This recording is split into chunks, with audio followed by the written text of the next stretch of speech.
All right, so my name is Emily Anderson. I am the Assistant Adult Programming and Outreach Coordinator for the Dauphin County Library System. And I would like to thank you all for joining us this evening for What Makes Us Blue with Shakora Holt. Shakora is a licensed professional counselor, a national certified counselor, and a certified grief counseling specialist with Sacred Hearts Counseling. And we are very happy to have her here with us this evening to talk about a subject that is particularly poignant right now, I think, which with our current, socio-emotional environment and atmosphere. So without further ado, I'll pass it over to Shakora. Hello, and thank you for having me. I'm so blessed to be here today. I would like to say thank you to the Dauphin County Library System for considering me to present on such a delicate and relevant subject, such as grief and loss. It is an honor and a blessing to be here with you all today to discuss the things that make us blue. So, being a Harrisburg native, I have many fond memories of visiting the various library branches in this area. Memories of being with my grandmother to pick up books to read together, of going with my class during grade school for school field trips, and by myself as I became older and needed a quiet place to pass the time. I am happy to be making new memories now tonight, discussing with you all a topic that is near and dear to my heart. So, I actually cannot see the PowerPoint. Okay, there we go. Okay, so could you be grieving? Grief and loss has become a cornerstone of our present lives. In what seemed like a few short weeks, we as a global society have experienced changes like never seen before in our lifetime. Adjusting to masks, social distancing, our homes have become schools and work offices, as our partners have become unofficial co-workers and teachers. Match that with civil unrest and tensions surrounding the 2020 presidential election, it is safe to say that things have not been the same as they've been since spring of 2020, leaving many of us with anxiety and uncertainty about the future. It is more important than before that we become aware of the symptoms of grief now in the wake of the COVID-19 pandemic, because it will turn into a more threatening problem if we do not bring attention to the emotional suffering that so many people are coping with right now. According to the CDC website, as of last week, there have been over 600,000 deaths in the United States due to COVID-19 virus. Each death leaves roughly 9 people bereaved. So that would mean nearly 5.5 million people in our country are grieving the loss of a loved one. Not to mention the insurmountable amount of non-death losses that we are all facing, it is likely that you or someone that you may know is experiencing symptoms related to grief and loss. So here are 2 declaration statements that I have to read. Okay, looks like I'm missing one, but that's okay. The PowerPoint and presentation are under the Fair Use Copyright Disclaimer Act under 1.7 of the Copyright Act in 1976. Allowance is made for the fair use for purposes such as criticism, comments, news reporting, teaching, scholarship, and research. Fair use is permitted by copyright statute that might otherwise be infringing educational personal use tips, the balance in favor of first use. All rights and credit go directly to the rightful owners. No copyright infringement intended. Oh, didn't realize I did that. I declare that neither I nor my family have any financial relationship in any amount reoccurring in the last 12 months with a commercial interest whose products or services are discussed in my presentation. All the art of living lies in fine mingling of letting go and holding on. What a beautiful quote that helps perfectly describe the grieving experience. Everything living must eventually die. As we walk through this life, we are tasked with learning how to continue our bonds with our loved ones, even when their loved ones are no longer on this earthly realm. So, my journey through bereavement. In this picture, you see my grandmother, my father, and myself.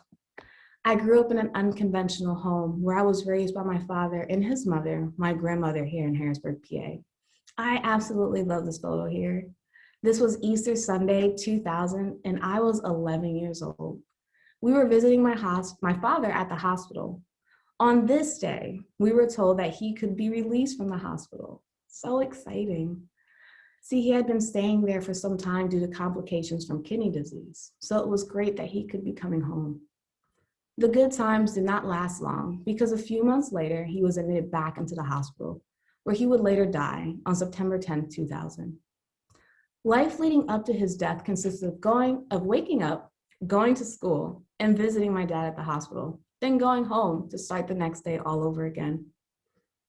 While reflecting on this period of time, I was filled with gratitude to have been able to spend that time with him leading up to his death. In 2020, so many family members were unable to see their dying loved ones in the hospitals and nursing homes.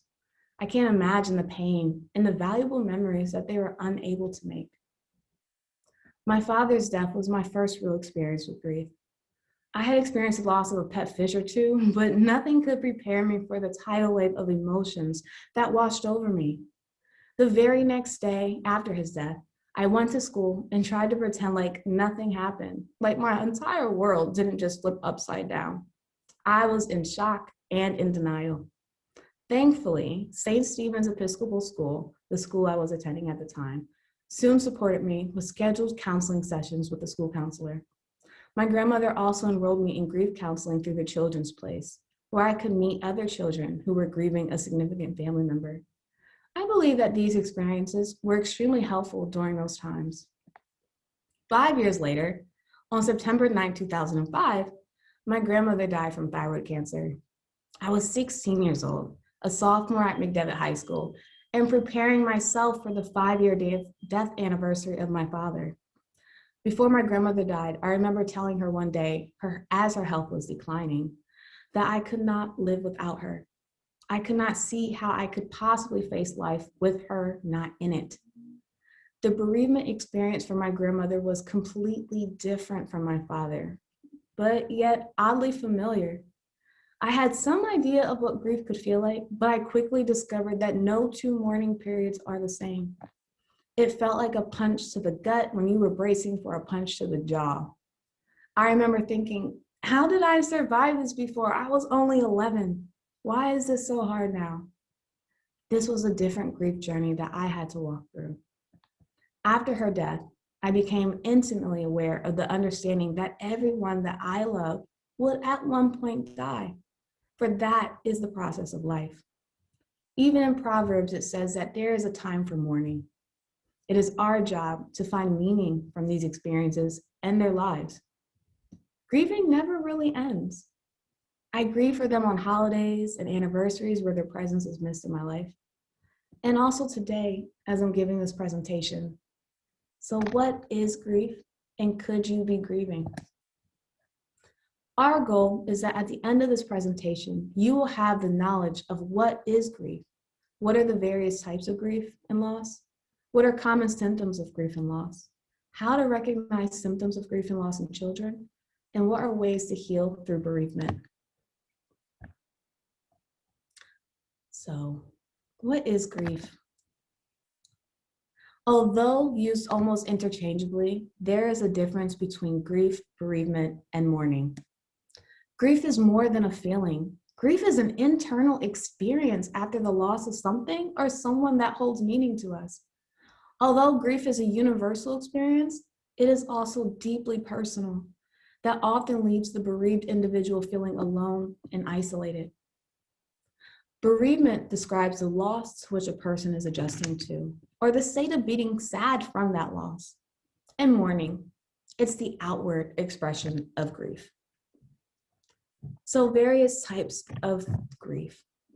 So we have uncomplicated grief, when someone is progressing through the stages of grief without difficulty, known as maybe normal grief, but what exactly is normal? Then complicated or prolonged grief. When there is a disruption in the normal grief process causing the bereaved person to be unable to adjust to the loss, that's considered complicated. If this individual experiences symptoms of grief for over 1 year, they are at risk for developing prolonged grief disorder. Anyone that's experienced a loss during this year is currently at risk for prolonged grief disorder due to the challenges of COVID-specific impairments on our society's normal grieving process. So anticipatory grief. For those of us with loved ones that are in high-risk population, I can imagine that the fear of that person dying has become more real than ever before. The sadness or anxiety that you felt as you saw the death toll numbers rising could have been anticipatory grief, wondering when you would get the call that someone you loved had been infected.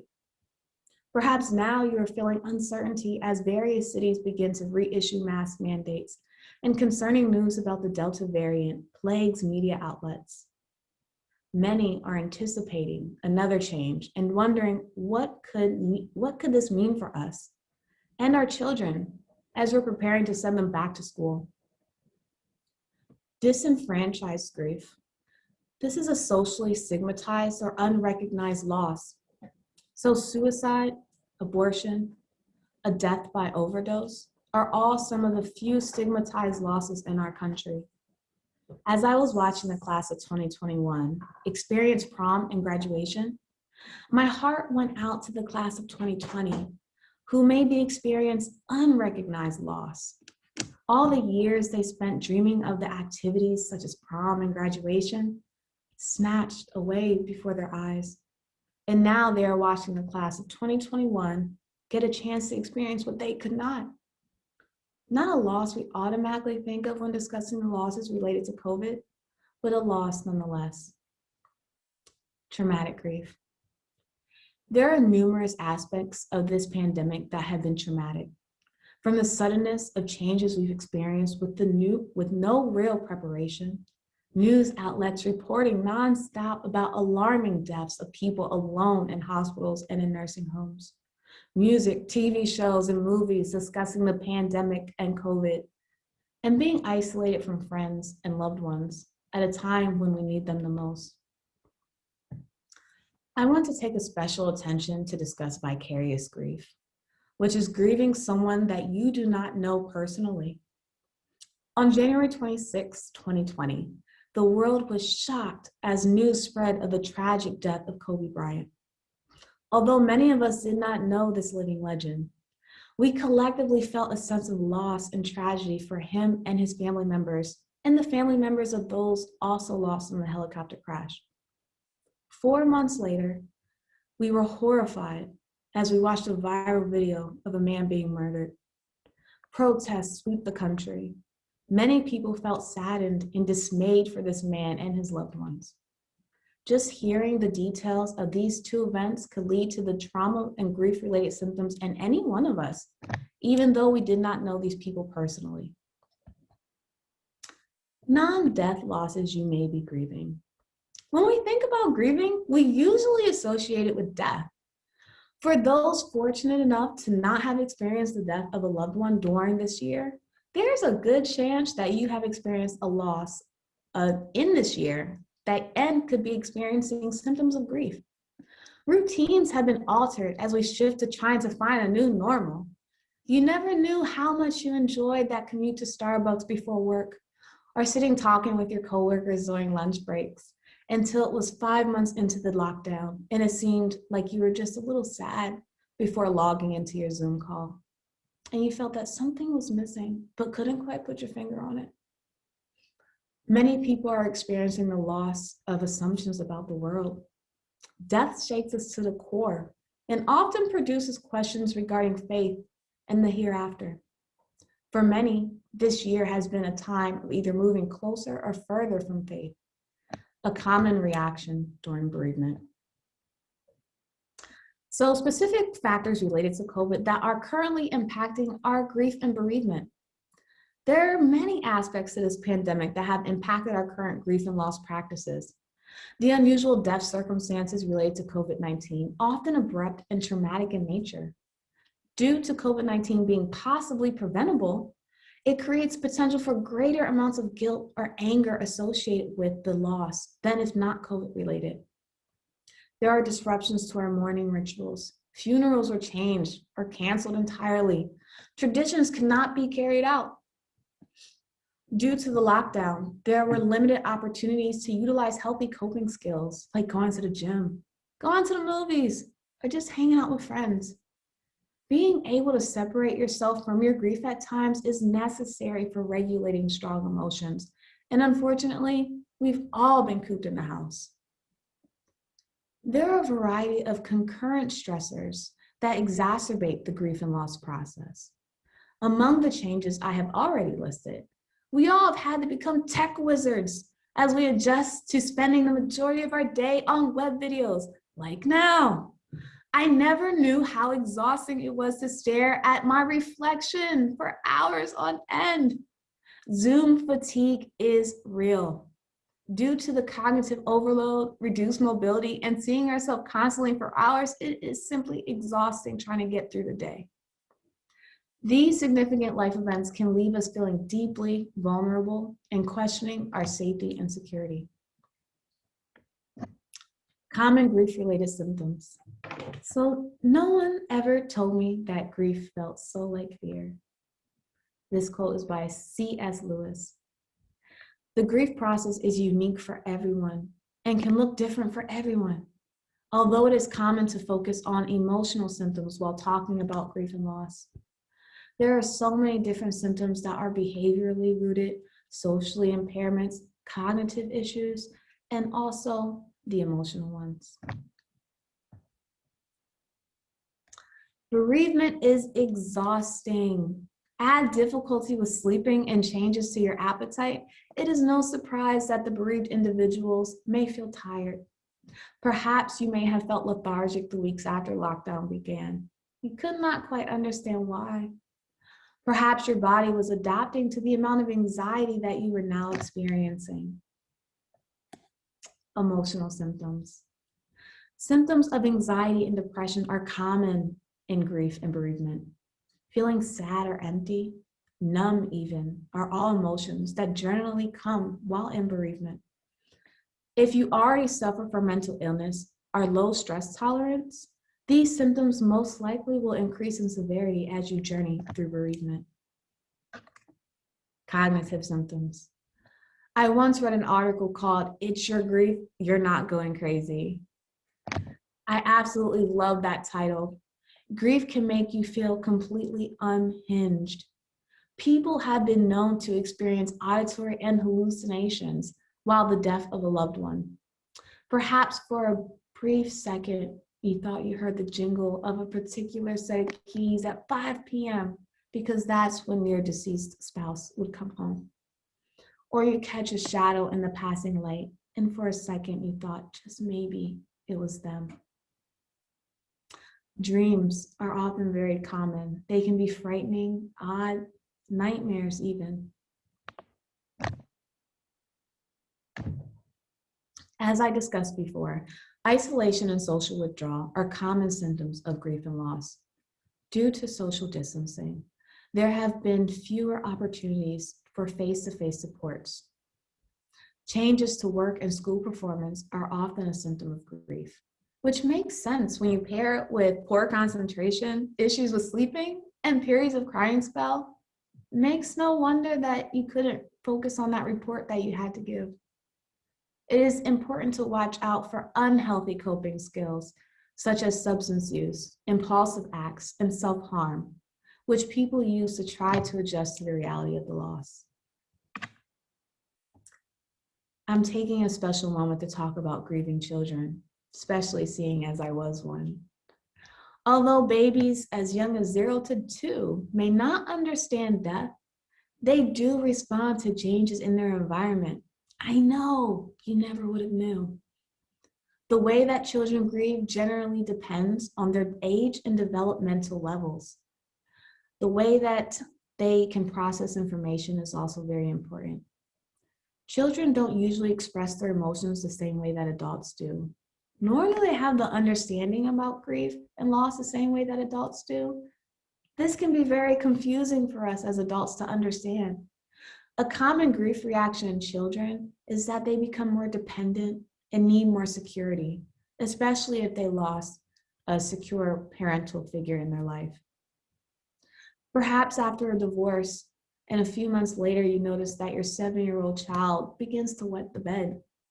They may be grieving, trying to go back to a time when things were more stable. not a symptom of grief and loss you would generally think about. So how can we talk to our children about grief and loss? I got this straight from kidshealth.org. Wonderful website. Go check it out. So how do we talk about children about grief? The fine line of balancing enough information without too much information. You want to use simple words about death. Do not use metaphors because children do not understand that language. Remember, developmental age. If you tell your child that grandpa is sleeping when he has really died, you are at risk for your child to become afraid of going to sleep because he thinks that he might not wake up the next day. So be simple, direct, and clear. Answer their questions. I know that kids have a lot of questions, and when you or yourself are in bereavement, it can be very difficult to answer their persistent questions and somewhat odd questions. But if you don't answer them, they will use their imaginations and they will create answers for themselves, usually not based in reality. Put labels to your emotions. And remember that you are modeling for them how to grieve. They are watching you to see how any of this is done. Again, I know that this could be hard when you yourself are in bereavement, but be honest and help them understand what they may be going through. Speak to them about family rituals and traditions, even if you can't complete them at this time. So a common question I'm asked is, am I doing this right as like grieving? And when will this be over? Unfortunately, it's impossible to answer the question of how long you will be grieving. So David Kessler writes, how long will you grieve?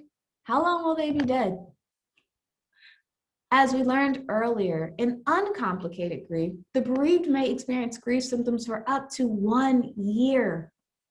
You never realize how fast and slow time travels until you are mourning a significant loved one.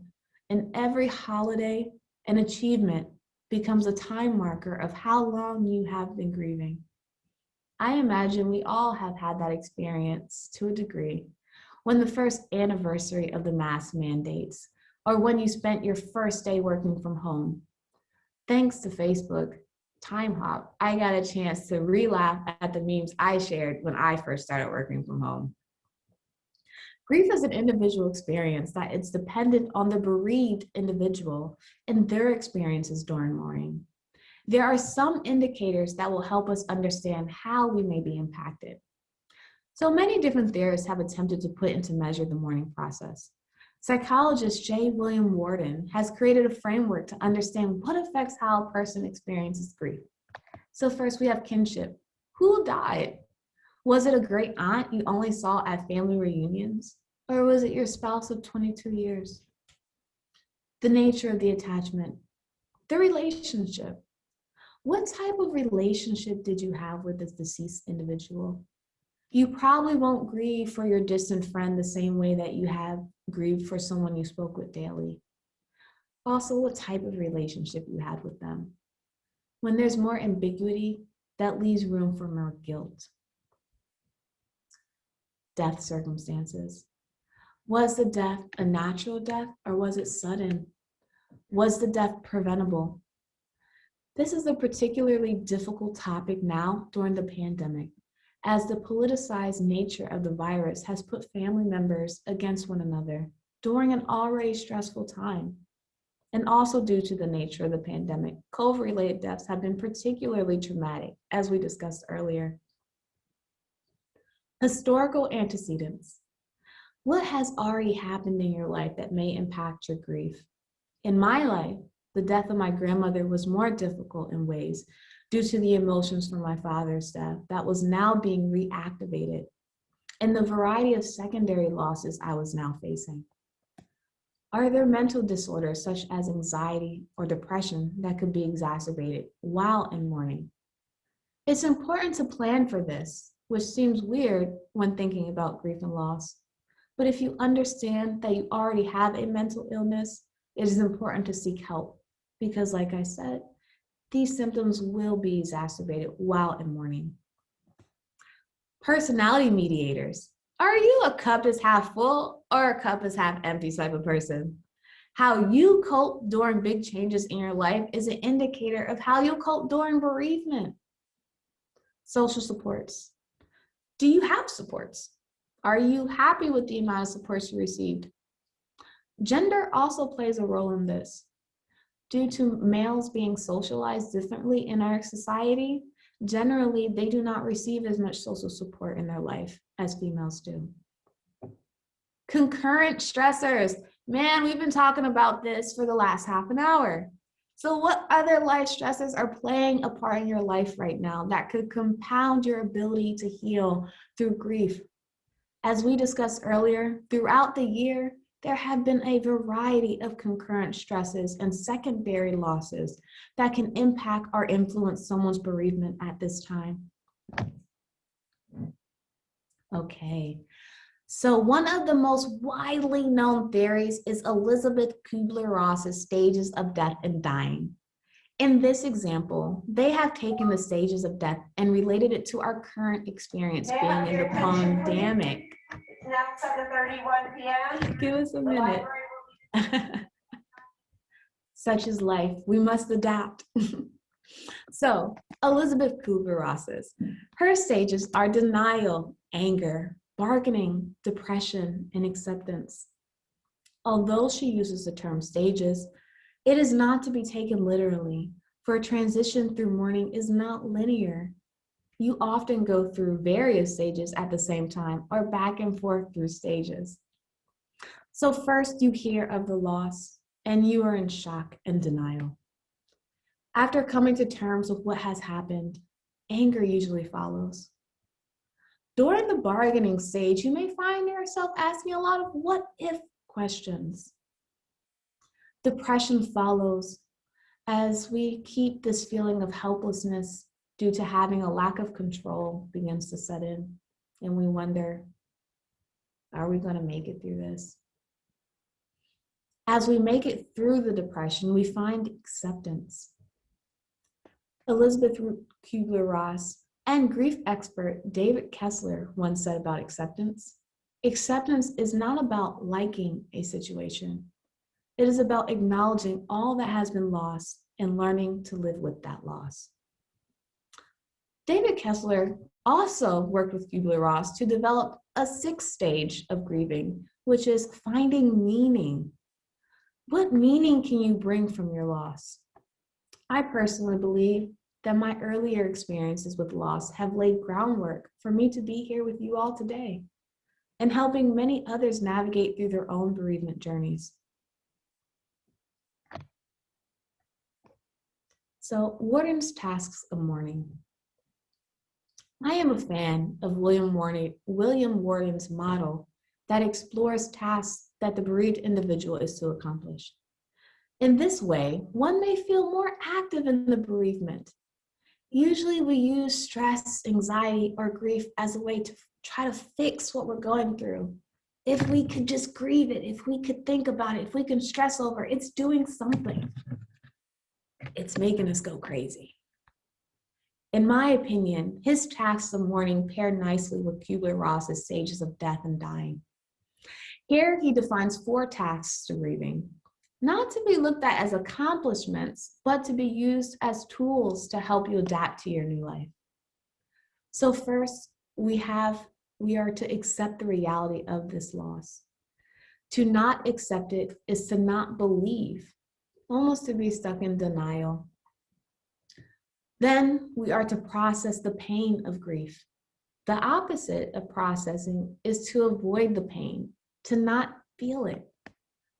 Unfortunately, that is a common coping skill for so many people, and it often leads to complicated bereavement. So feel what you're going through. Next, we are to adapt to the world without the deceased. This includes our external adjustments, which adapting to life without that person.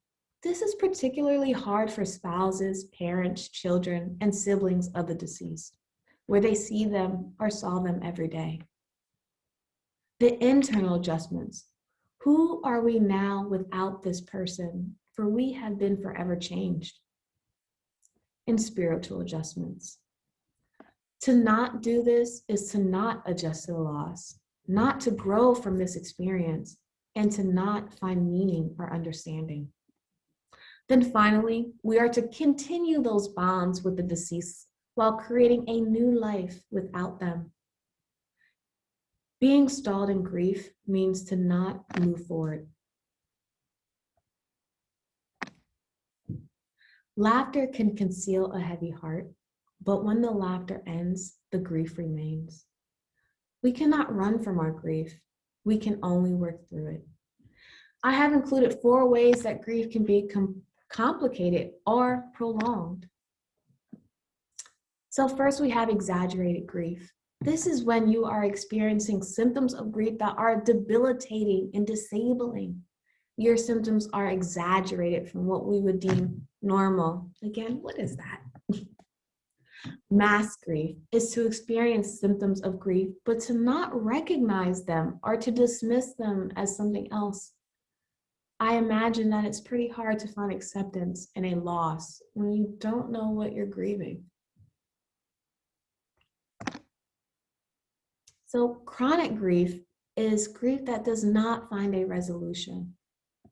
Delayed grief, when you do not sufficiently grieve for one loss, causing the symptoms to come back more severe and usually during a future loss, leaving the bereaved completely confused as to what is actually going on.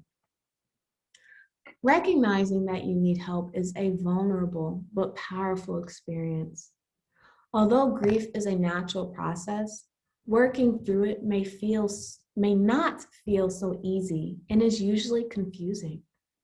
In grief therapy, we work hard to navigate the journey of grief in a way that not only provides emotional support, but also provides psychoeducation on the grief process and helps to identify barriers to the progression through grief that you may not see.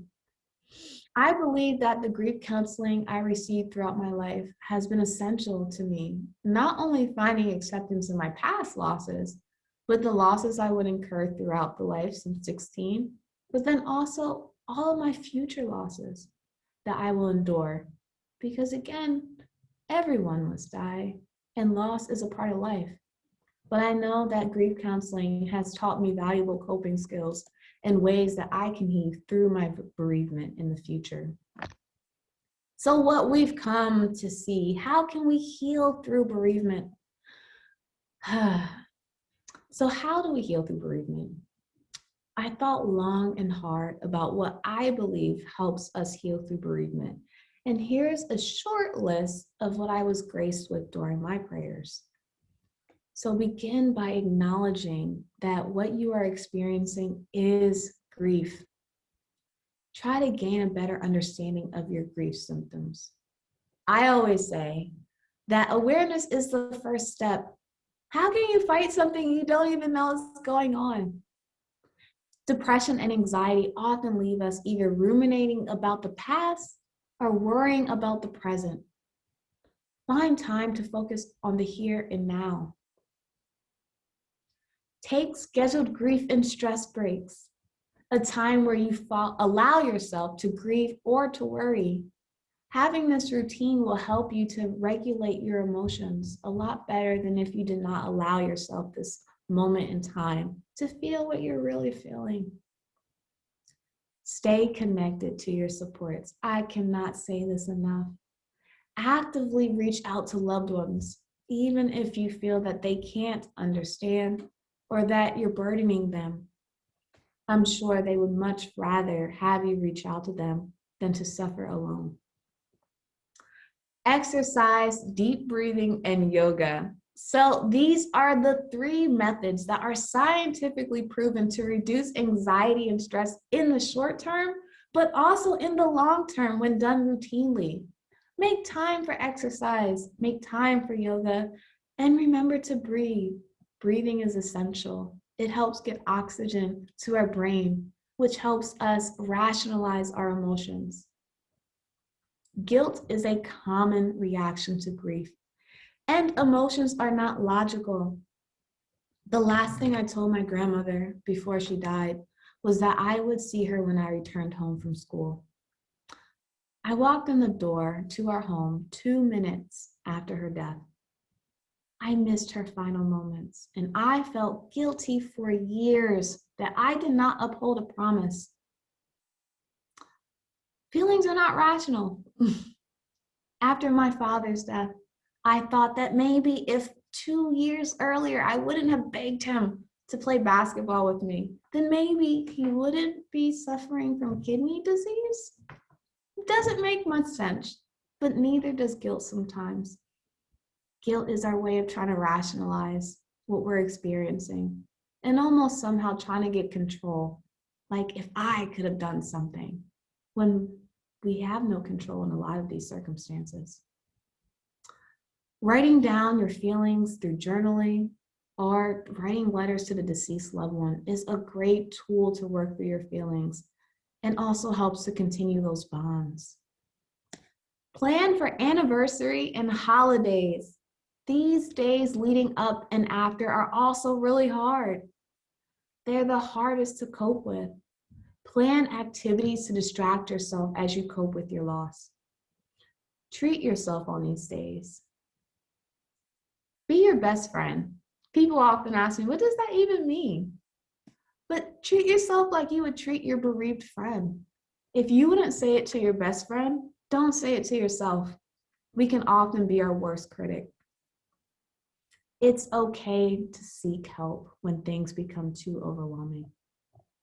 Get professional help when need be. And finally, always remember that this feeling will pass. Feelings change throughout the day so many times. So when you're feeling the impact of grief, remember this feeling will pass. So as I end my presentation tonight, I want to leave you with 10 facts about grief and grieving by the Koch Funeral Home. So 1, grief is normal. Remember, everyone that's ever lived has grieved.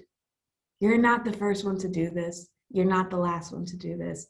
And you can't really do it wrong if you're trying to process your grief. The worst kind of grief is yours. The way out of grief is through it. Your grief is intimately connected to the relationships and the attachment of the deceased loved one. Grief is hard work. Don't beat yourself up for having a hard time at it. Your grief will take longer than most people think. We don't really think that we grieve past a year, but we do, and that's okay. Grief is unpredictable, very unpredictable.